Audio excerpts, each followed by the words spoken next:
KPK mengungkap bahwa uang pemerasan yang dilakukan Syahrul Yassin Limpo juga digunakan untuk keperluan umroh. Mantan Menteri Pertanian Syahrul Yassin Limpo telah ditetapkan sebagai tersangka korupsi pemerasan terhadap pejabat di Kementerian Pertanian. Ia meraup uang 14 miliar rupiah dari hasil pemerasannya itu.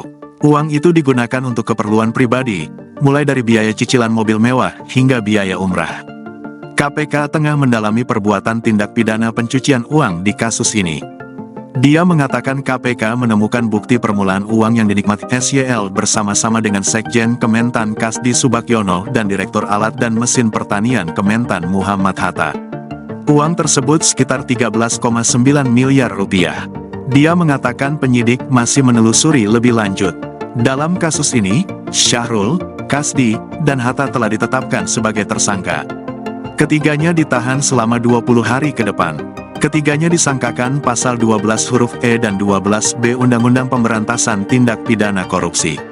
KPK juga menetapkan SYL sebagai tersangka kasus dugaan tindak pidana pencucian uang, TPPU, dengan sangkaan pasal 3 dan/atau pasal 4 UU Nomor 8 Tahun 2010 tentang TPPU. KPK menemukan aliran dana miliaran rupiah dari tersangka Syahrul Yassin Limpo ke Partai Nasdem. KPK tak menjelaskan secara rinci nominal yang ditransfer. Begitu juga tujuan dari uang tersebut. KPK juga menyatakan akan terus menelusuri dan mendalami penerimaan-penerimaan dalam bentuk gratifikasi yang diterima SYL bersama-sama KS dan MH. Alexander sempat menyebutkan dugaan penggunaan dana hasil korupsi yang dilakukan SYL.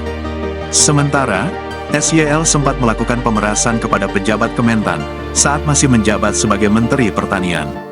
Bendahara Umum Partai Nasdem Ahmad Sahroni menyebutkan, tak ada aliran dana dari mantan Menteri Pertanian sekaligus anggota Dewan Pakar Nasdem, Syahrul Yassin Limpo, yang diterima partainya.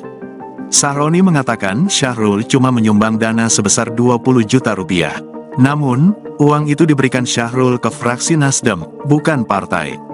Menurut Sahroni, uang 20 juta rupiah itu diberikan Syahrul sebagai sumbangan bantuan bencana alam. Sahroni pun mengaku tak keberatan jika Komisi Pemberantasan Korupsi mengecek langsung transaksi keuangan partainya.